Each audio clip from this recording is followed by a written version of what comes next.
How did you get into dancing? When I was little, my mom bought me this ballet bar and floor to put on anywhere in the kitchen or somewhere like that. And I would always practice positions and watch the dancers on TV be fantastic. And I really wanted to get into it, so I begged my mom for lessons, and she finally let me, and I liked it even more. And I like it even more now than that too. So.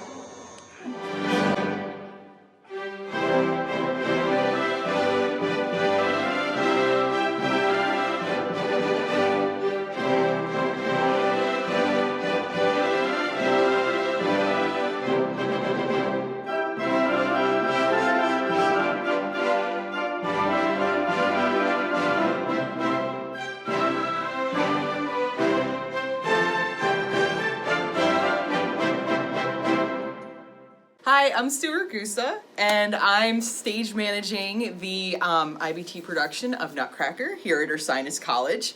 I'm reporting to you from our control booth in the Kaleidoscope Performing Arts Center in the Lenfest Theater, which is where the Nutcracker is performing this weekend. This is where we do the bulk of the control for any productions that are here in the Lenfest Theater. Over here I have Cassie. She is running the lighting console for the production today. And all the magic happens over here. This is how we turn the lights on stage, and we go from one look to the next. Next to that, we have our stage management station, and this is where we communicate with everybody both in the booth and backstage in order to make the productions run and make sure everybody's on the same page, so to speak, as we are running through the show. Over here, we have our lovely video switcher system, which we're actually not using for this performance. You can see our lovely Ursinus College logo over here that we have up right now.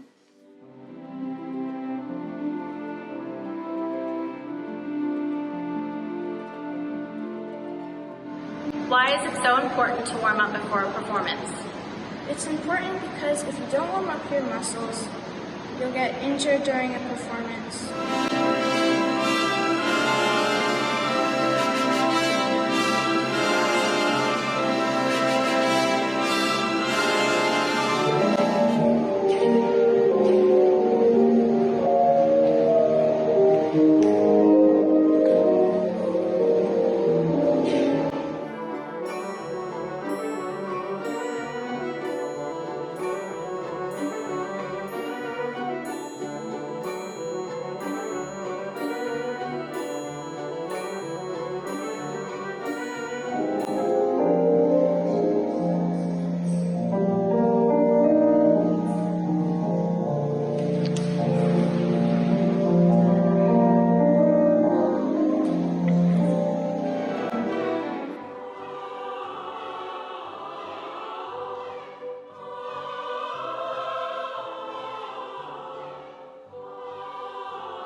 Now we're actually in the house of the theater, and this is our sound console.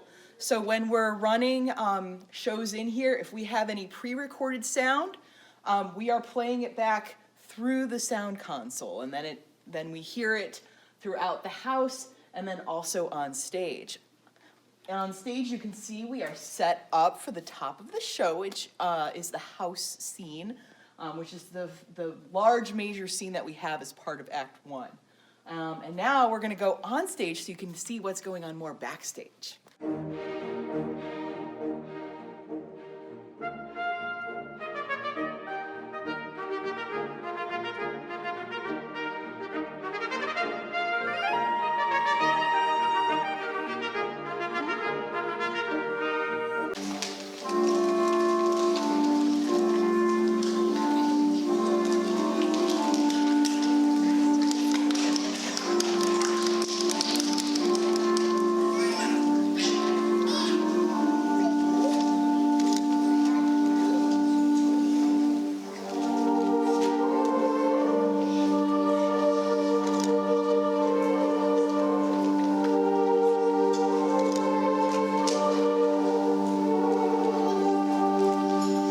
Here we're actually on stage and you have a great view of the house.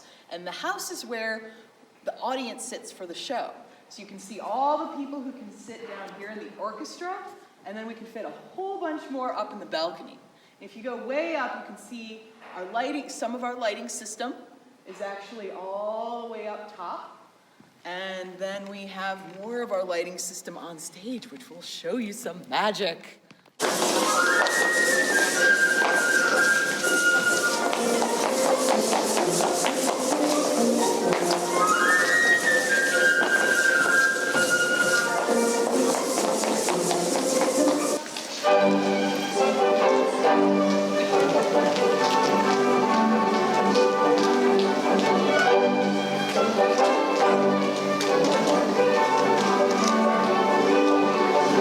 Do you think dance is an art or a sport? I think dance, and ballet in particular, is an art and a sport because it can be as hard as any other sport that's played competitively, and it's a really beautiful art form that people like to do.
Hi, I'm Madeline Glinsky, and I train at International Ballet Theater Academy in the pre-professional program.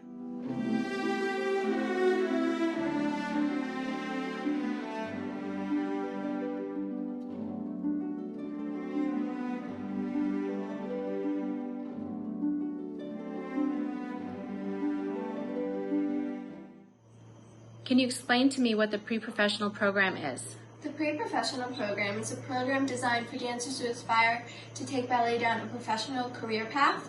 So what this means is we dance all day long, and then in the evening we do our schoolwork, which is reversed to the traditional path many students who do after-school sports do. So we end up dancing longer and more hours, and we end up condensing our schoolwork to the evenings and weekends.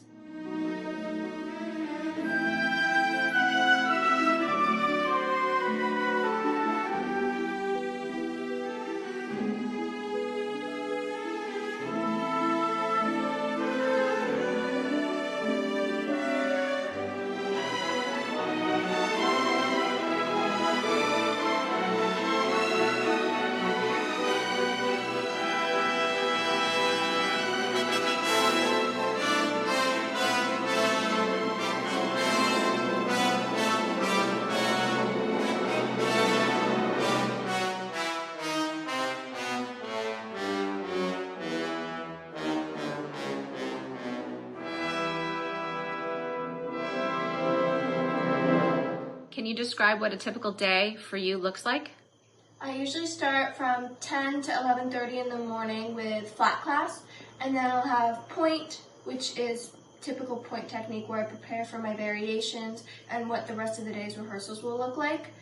And then after that, I'll either have a repertoire class where I learn something new, or a private lesson rehearsing what I need to rehearse for the upcoming performance.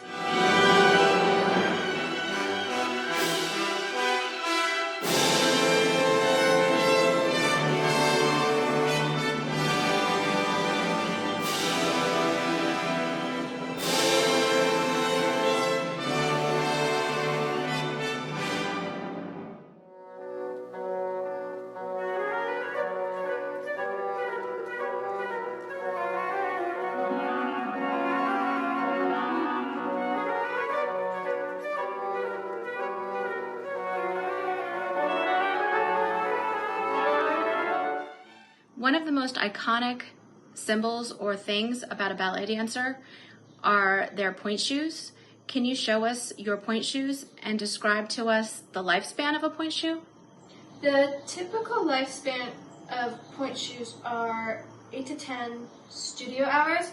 Most of the time it's actually less than that because we usually dance all the time in the shoes, and then when we're not dancing we're usually waiting to dance again, and so the sweat from the dancer is just being absorbed by the shoe because most of the shoe is paper mache, cardboard, and fabric, so that doesn't really withstand dancing very well, but it's what works for it. So they usually start out looking like this. They're pretty loud and they're shiny and new, but they won't look like that for long, because then after they look like this, I'll get them and I'll sew them to where they need, and then some dancers will darn the tips so the satin doesn't fray, and they'll put an elastic on and the ribbon on, so then they're ready for class after this point. And then after class they look like this, pretty worn down now, and usually before I go into class I'll peel back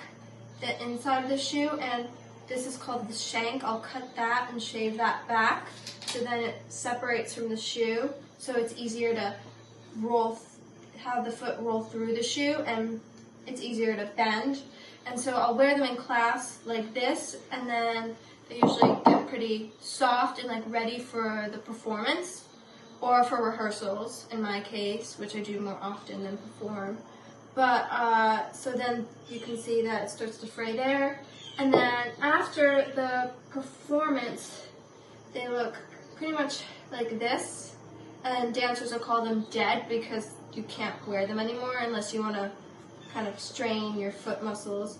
And they're pretty bendy and they're pretty quiet at this point. And all the satin frays back and they kind of do look, how we say, dead. And we don't just put our feet directly in the shoe. We use something called toe pads to give some protection between the foot and the shoe, because if there's nothing, it's pretty much torturing yourself. And then we also use something called a spacer to prevent bunions. So they go in between the big toe and the smaller toes, and it just helps cushion that, because that's the joint that takes the most pressure, so we put that in between our toes to help with that. So, yeah.